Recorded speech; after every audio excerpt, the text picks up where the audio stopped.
신이 없는 세상 강독 28번째 하겠습니다.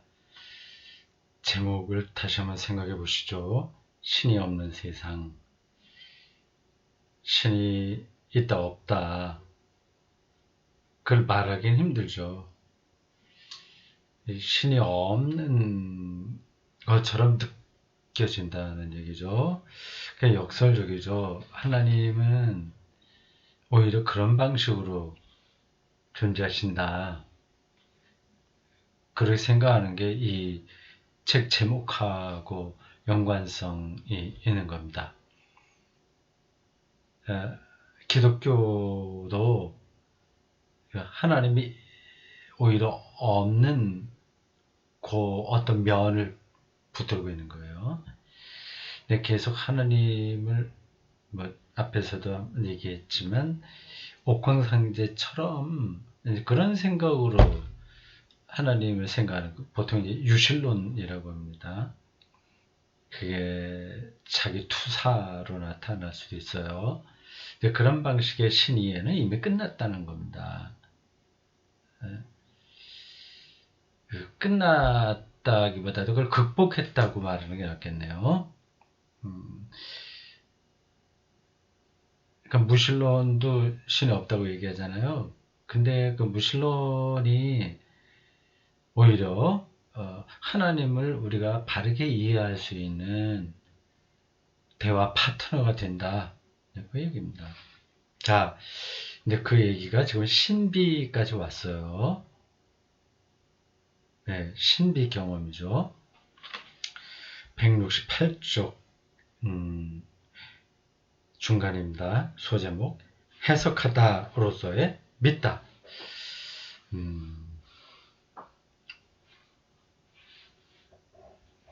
열광적인 그 믿음이 아니라 하나님 경험을 어떻게 해석하냐, 거기에 믿음이 달려있다, 그걸 말하려고 하는 것일까요? 따라가 보겠습니다. 믿다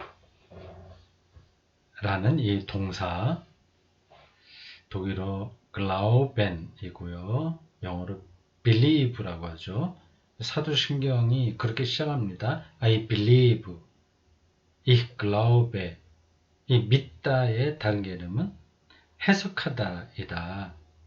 재밌죠? 이게 잘 연관이 안 되죠? 믿다와 해석하다의 연관성에 대해서 F 용지로 2장 안에 논술하라, 그런 문제 가능합니다. 믿음은 현실을 완전히 특정한 방식으로 해석한다. 당연히 우리는 이렇게 물을 수 있다. 믿음은 현실을 그런 식으로 해석할 권리를 어디서 얻는 걸까?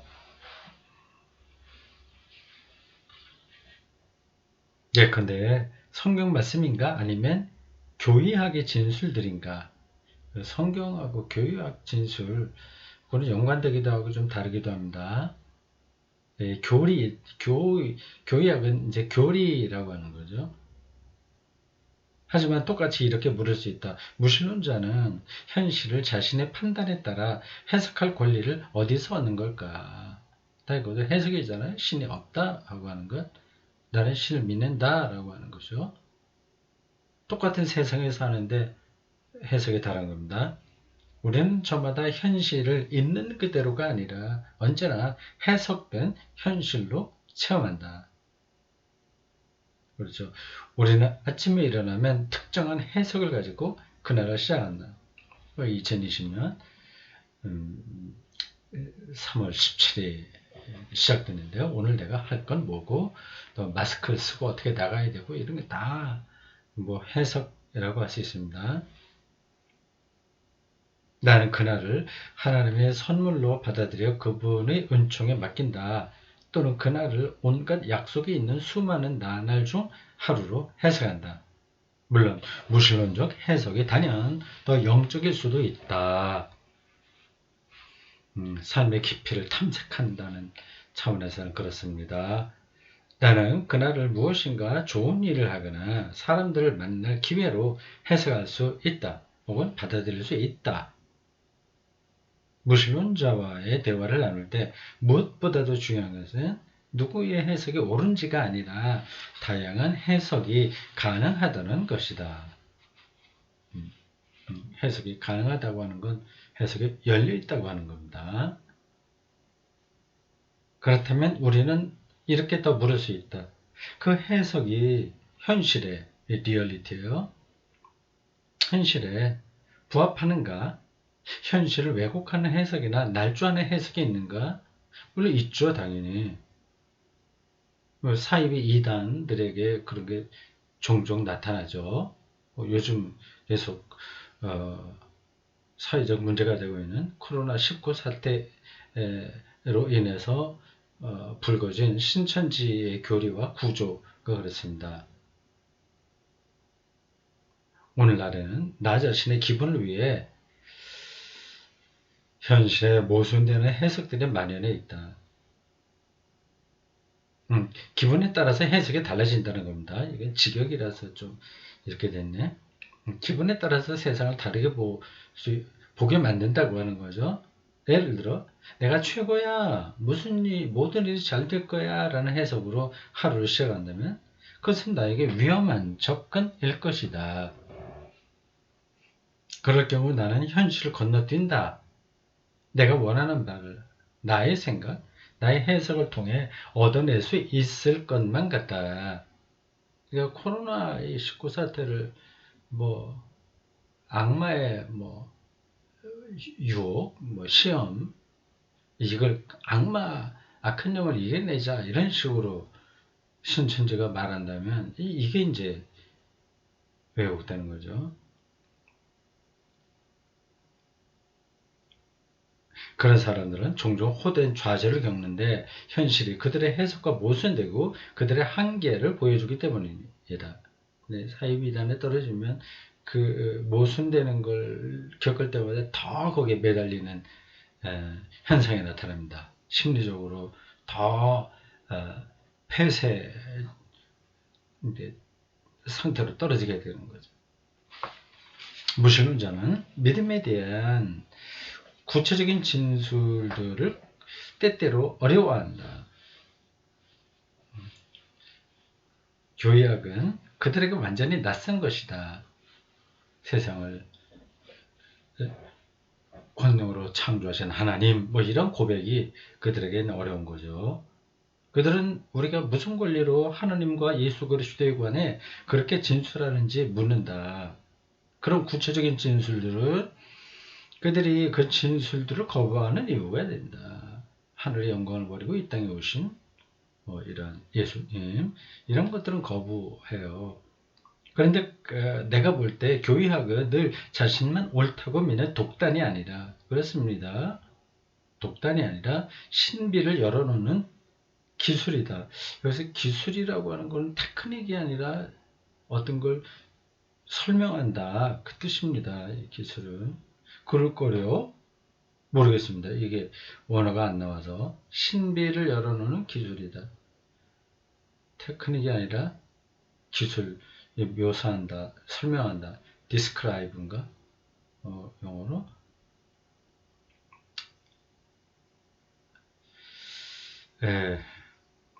교의학의 낯선 언어는 베레호모, 베레데우스 이런 거요. 참된 인간, 참된 신, 예수의 마지막 때 오신다 이런 신앙들, 이게 다 낯선 언어예요. 무신론자들에게는 신이 어떻게 존재하고 활동해야 하는지를 규정하려고 하지 않는다. 오히려 신의 신비와 그다 신비를 그렇게 표현하는 겁니다.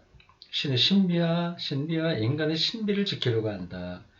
그 이제 그 근본 의미가 그런 겁니다. 근데 그 교약을 독단적으로 선포하는 사람들이 있죠. 그건 이제 잘못된 겁니다.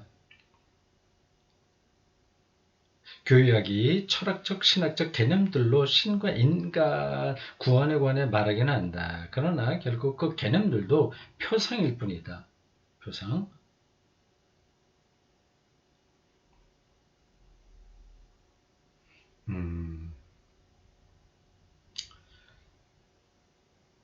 신은 온갖 표상의 저편에 있다.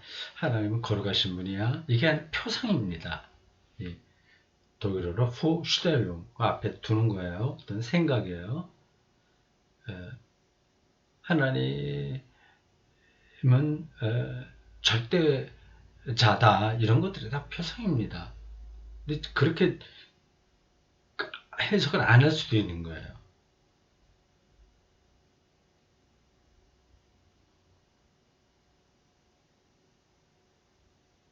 그래서 궁극적으로는 그 하나님은 인간의 표상 너머에 계시다.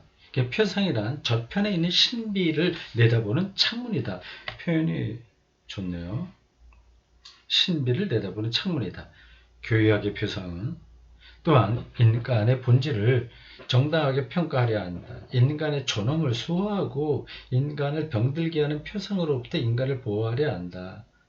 하나님의 형상으로 지음받았다고 하는 것. 이런 게 다 교리이고 그게 표상이거든요. 인간을 보호하는 거죠. 인간의 존엄을 지키기 위한 이 분투 속에서 무신론자와 유신론자는 만날 수 있다. 그들은 각기 다른 언어로 말한다. 무신론자들은 이게 정당한 무신론자들은 되게 휴머니스트들입니다. 그런 차원에서 기독교 교리가 표상이다. 하나님은 그 표상 너머에 있다. 이거를 안다면 대화가 가능한 거죠.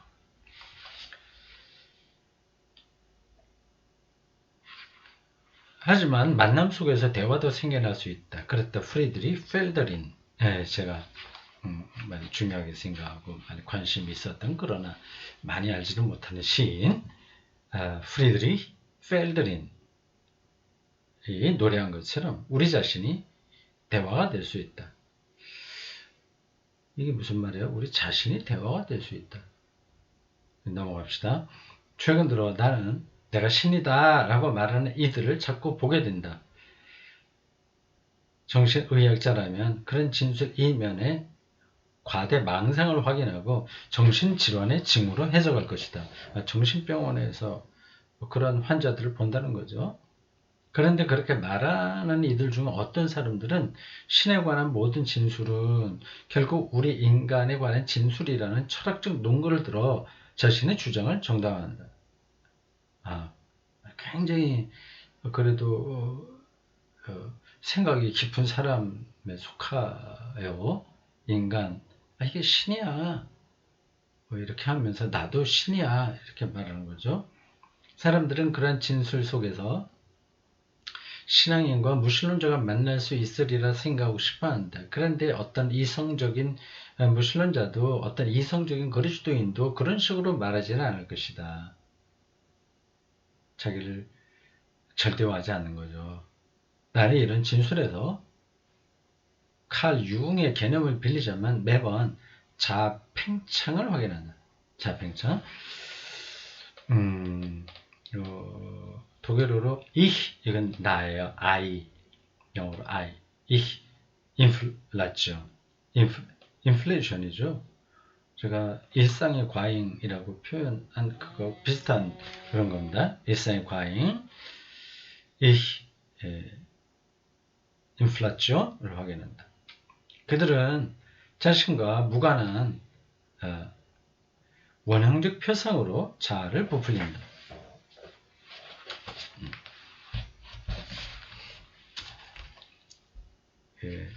문자가 별거 아닌데 광고 문자가 가끔 옵니다.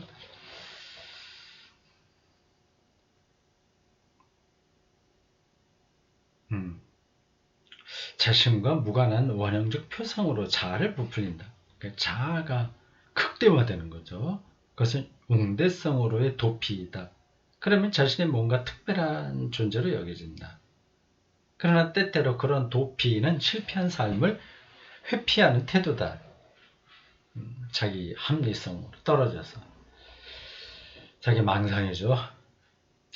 그들은 특별할 것 없는 자신을 견디지 못해 웅대한 이념으로 도망친다. 냉철한 무신론자와 냉철한 그리스도인은 이런 이념을 거부하는 데서 서로만 한다. 이 냉철하다고 하는 표현은 좀 적합하진 않네요. 그런 과대망상에 떨어지지 않는 무신론자와 그리스도인이라고 하는 건데, 냉철한이라고 하는 것은 조금 인간적인 맛이 전혀 없는 어떤 느낌이죠. 어쨌든 어떠신지는 알겠습니다. 그리고 그때 그리스도교의 교의학이 결국 인간의 신비와 존엄을 지킨다는 것을 다시금 깨닫는다. 네, 이게 중요한 겁니다.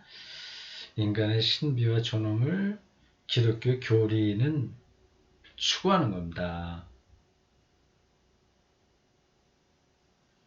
그걸 잘 붙들어야 교회 지도자들이 예배와 설교를 바르게 진행할 수 있죠. 근데 자칫하면 전혀 그런 게 뭔지를 이해하지 못하고 어디에 매달리게 합니다. 아니면 모두 왕자 공주병에 떨어지게 하죠. 아주 유아적인 상태에 떨어지게 하죠.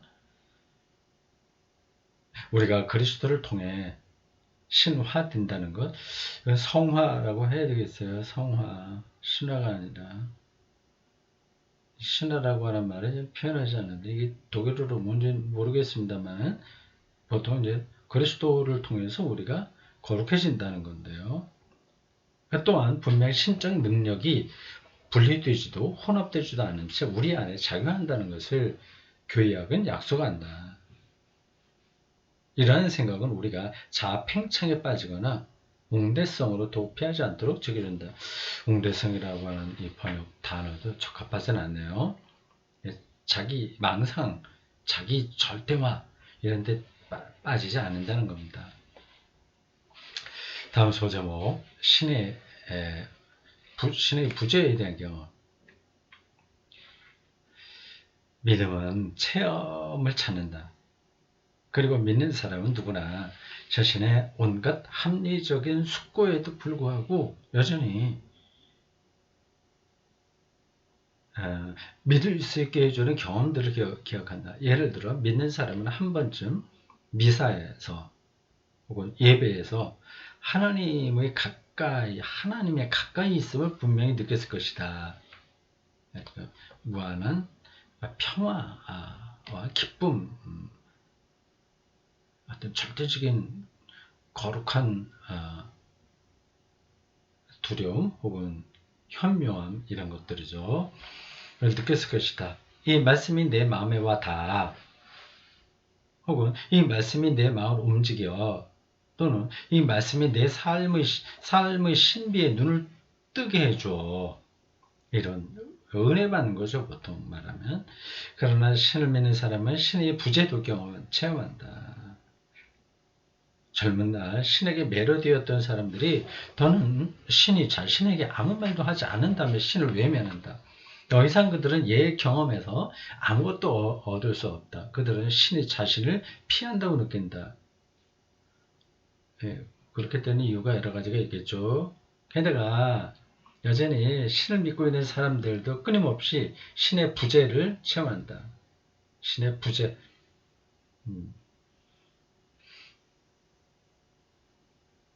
신이 우리 기도를 듣지 않는 것 같다. 신목 속에 들어가서 묵상해도 신에 대해 아무것도 느끼지 못한다. 어떤 영적 기술로도 신에 가까이 있음을 느낄 수가 없다. 기도하고 말씀을 읽고 여러 종류의 예배와 기도에 참석해도 느낄 수 없다. 우리가 신에 가까이 있음을 느낄 수 있다면 이것은 언제나 선물이다. 그러니까 억지로 되지 않는다는 겁니다. 하지만 우리는 곧잘 신의 부재를 체험하며 괴로워한다. 같이 가요. 죽는 순간에도 그런 신의 부재를 경험할 수 있습니다. 예수님이 십자가에서 왜 하나님 나를 버리십니까? 그런 토로를 하셨잖아요. 같이 갑니다.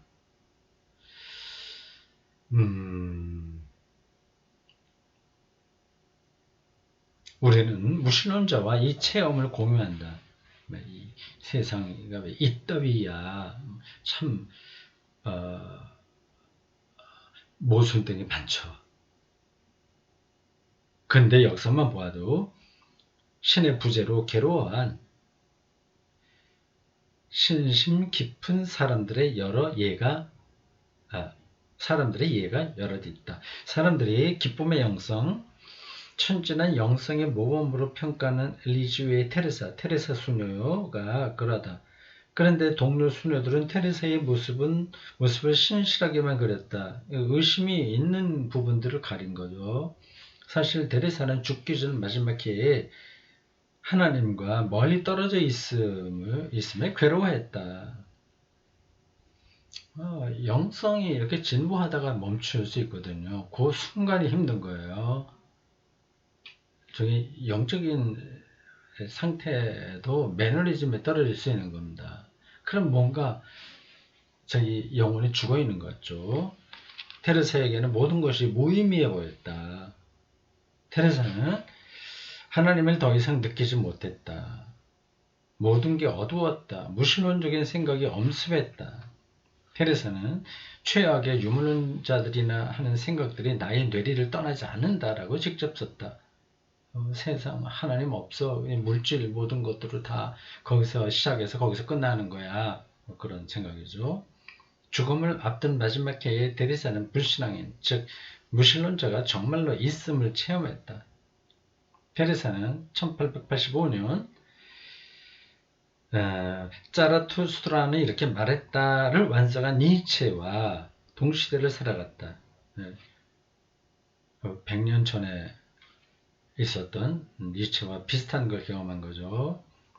어둠의 체험 속에서 테레사는 신을 의심하고 무신론자를 자처하는 모든 이들과 연대감을 경험했다. 테레사는 그들과 함께 빵을 나누려 고난의 식탁에 앉았다. 이게 무슨 말이에요? 고난의 식탁이라고 하는 게 테레사는 아주 그 노숙자, 죽음의 집에 몰려든 사람들 얘기하겠죠. 테레사는 그들의 형제요 자매로 경험했다. 그런데 그 식탁에서도 테레사는 더 이상 희망을 허락하지 않는 어둠을 겪었다. 테레사는 어둠을 인격화하여 그 어둠으로 하여금 이렇게 말하게 한다. 너는 너를 둘러싸고 있는 안개를 어느 날 벗어날 것을 믿는다. 자, 시작해라. 네가 열망하는 것이 아니라 보다 더 깊은 밤, 없을 무의 밤을 줄 죽음을 반겨라. 어디 자기 일기책에 있나? 각주 65권입니다. 다른 사람이 쓴 거군요. 네, 테레사에 대한 일대기를 쓴 책에 나온 것 같습니다. 테레사의 전기작가 장 프랑수아 시스는 이 가르멜 회 성인의 변조되지 않은 원래의 글들을 해석하며 테레사가 마지막 해에 극단적 무신론, 사로잡혔다는 견해를 거부한다. 그러나 테레사가 무신론자와 연대하여 그들과 비슷한 경험을 했다고 말한다. 무신론에 완전히 전적인 무신론에 떨어지진 않았으나 무신론자와 연대했다. 이 둘 사이에 이렇게 그 차이가 그렇게 중요한 건가? 그래서 테레사는 그들 위에 서지 않았다.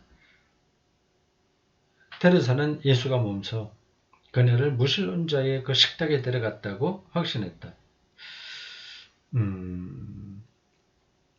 그리고 무신론자들과의 연대가 오히려 하나님과의 관계에서 나타난 거다. 그 얘기를 하는 것 같아요. 이렇게 복잡하게 얘기해요, 근데.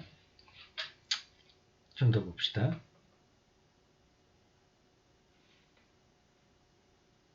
마더 데레사도 비슷한 경험을 했다. 가만히 있어보자. 제가 그 데레사를 두 사람이 다른 사람인데 같은 걸로 착각을 했는가 보네요. 그러니까 여기서 나오는 테레사는 앞에서 지금 얘기한 그 테레사는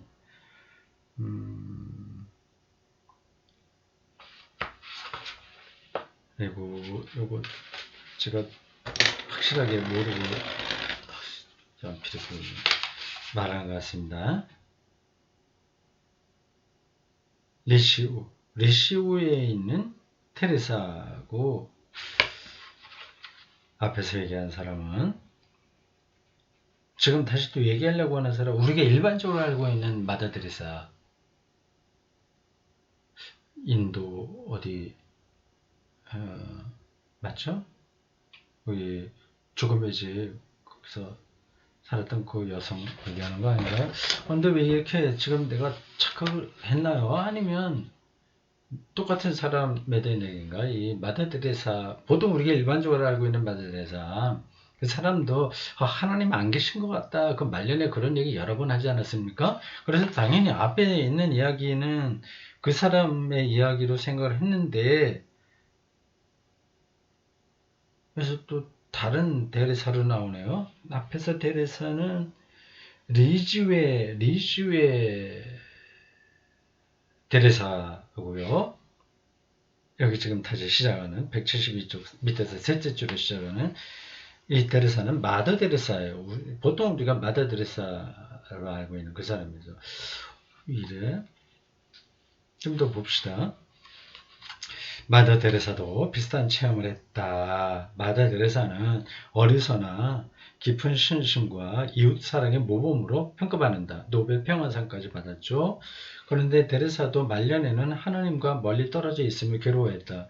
그랬거든요. 요 사실을 제가 알고 있기에 당연히 앞에서 데레사라고 하는 이름이 있어서 이 마더 데레사라고 라고 생각하고 리즈웨의 데레사라는 이름이 나왔으나 마더 데레사를 이렇게도 부르는구나. 마더 데레사인데 그 사람이 리즈웨 출신이구나. 그런 생각했는데 그게 아니네요. 다른 사람이네. 미안합니다.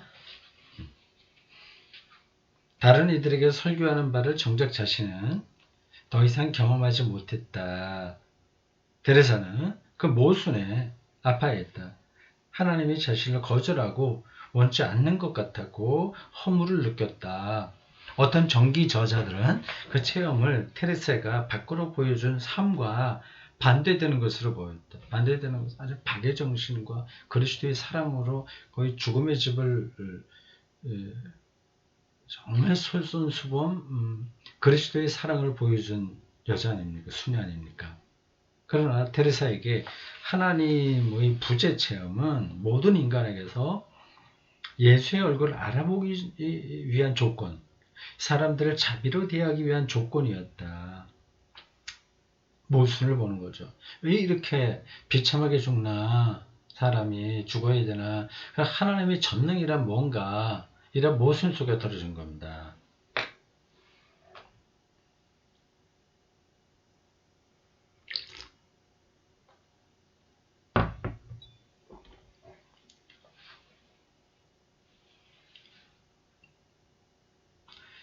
차요. 연필이 자꾸 구르네 놓으니까. 이게 무슨 돌배차인가 아니면 돌배 산수유차인가 보이는지 모르겠습니다. 약간 색깔이 배즙 색깔이 나죠.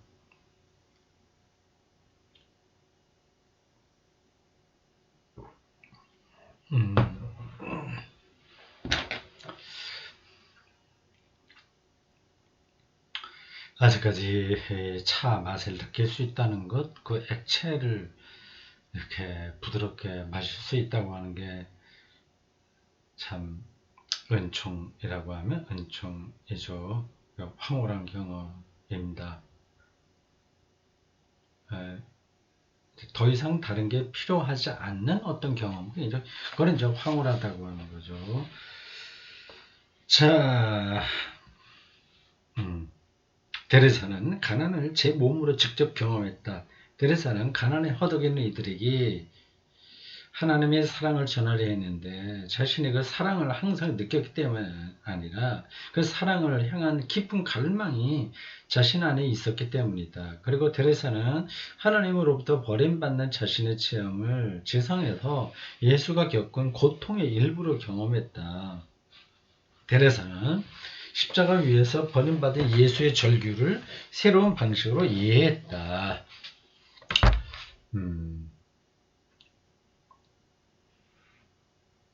그 죽음의 집에 몰려든 그 사람들의 처참한 운명에서는 신의 부재를 느끼는 거죠.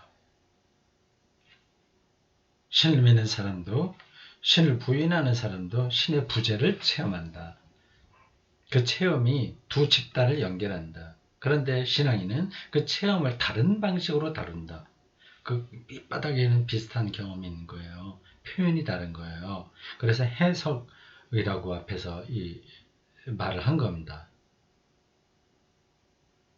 신을 향한 자신의 갈망을 신뢰한다.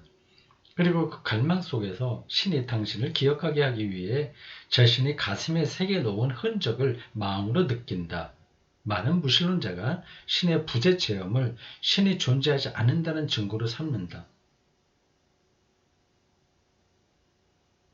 그런데 형용할 수 없고 온갖 표상, 저편에 있는 온갖 생각, 표상을 그냥 생각이라고 봐도 됩니다. 저편에 있는 신에 대한 관념에 완전히 열려있는 무신론자도 많다. 신비인 거죠.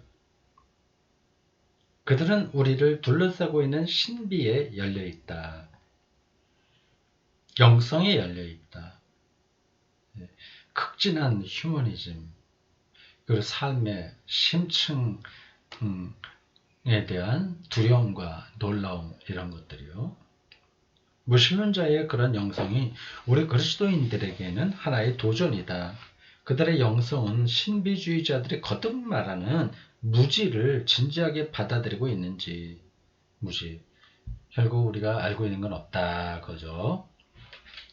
신의 현존 체험에 성급히 안주해서 신의 부재 체험을 완전히 거부하고 있지는 않는지 우리에게 묻는다. 그렇죠.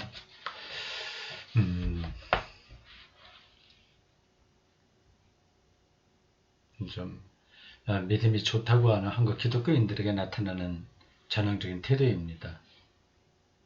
신의 부재 체험을 완전히 거부하고 살죠.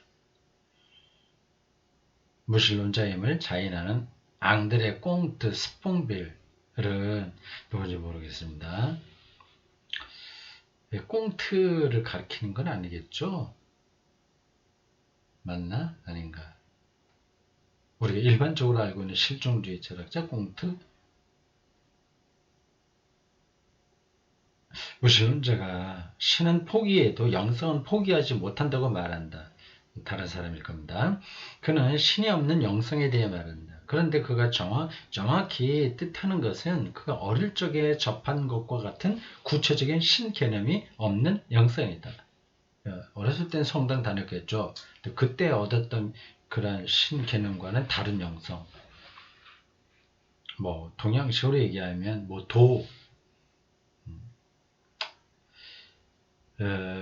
뭐 그런 거.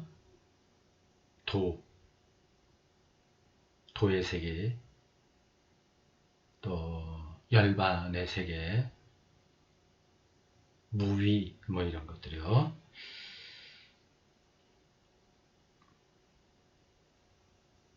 그런 인간을 무한한 것에 열려있는 유한한 존재로 이해한다. 그에게 영성은 무한한 것, 즉 절대의 것에 대한 경험이다. 이로써 이 무신론자는 부정신학이요. 지금까지 얘기한 것들이 다 부정신학입니다. 그 앞에서 그 하나님이 없음으로써 오히려 신의 부재를 경험함으로써 오히려 더 근원적인 신경험에 이른다. 그런 겁니다. 아니라고 하는 걸 통해서 긍정을 찾는 거죠. 비슷하게 표현했던 바와 대단히 가까워진다. 프랑스 철학자는 자신이 겪은 신비 체험에 대해서도 이야기한다. 그는 어느 날 밤 숲을 산책하고 있었다. 예, 인용한 글입니다. 그러다가 갑자기 뭐였을까? 아무것도 없었다. 그게 다였다. 대화도 없었다. 감각도 없었다. 질문도 없었다. 그저 놀랄 뿐이었다. 텅 빈 걸 경험한 거죠. 영원할 것 같은 평화가 있었다. 내 위로 펼쳐진 별이 총총한 하늘은 헤아릴 수 없다. 불가해하다. 밝게 빛난다. 내 안에는 내가 그 일보이던 이 하늘만, 내 안에는 침묵만 있었고 행복의 떨림 같은 주체할 수 없는 기쁨 같은 빛이 있었다. 여러분 경험하시죠? 네, 우리도 뭐 정조합니다. 일반적으로 그 사물과 세계를 이렇게 직관하고 다른 것에 휘둘리지 않고 하는 사람들은 이런 경험을 합니다. 그게 좀 허전할 수도 있고 두려워서 이제 좀 도피할 수 있어요. 그냥 드라마가 재밌으니 거기 빠져드는 겁니다. 그리스도교 신비주의자도 자연에 대한 체험을 같은 방식으로 묘사할 수 있을 것 같다. 자연 한가운데서 신비가 그를 건드린다. 그리스도교 신비주의자는 그것을 하느님 그분이나 그분의 흔적, 그분의 광채나 그분의 평화라고, 곧 자신의 가슴에 반짝이는 것이라고 명명한다. 그러나 때로는 그런 체험을 곧장 해석하는 대신 뭐라고 형용할 수 없는 것의 체험에 그저 자신을 맡기는 편이 좋을 것이다. 자꾸 규정하려고 하지 말고 그냥 그 절대적인 힘에 자기를 맡기는 것이 나을 수도 있다고 하는 겁니다. 이 규정하는 게 신학이죠, 사실은요. 교의학이기도 합니다. 근데 그 작업을 무의미하다고 하는 게 아니라 결국은 그 문자, 규정, 해석 그걸 다 해낼 수 없으니까 그 힘에 자기를 그냥 맡기는 거 이게 더 나을 수도 있다는 겁니다. 어느 한쪽을 부정하는 건 아니에요. 둘 다 필요한 거죠. 오늘 좀 길었습니다. 여기까지 하겠어요.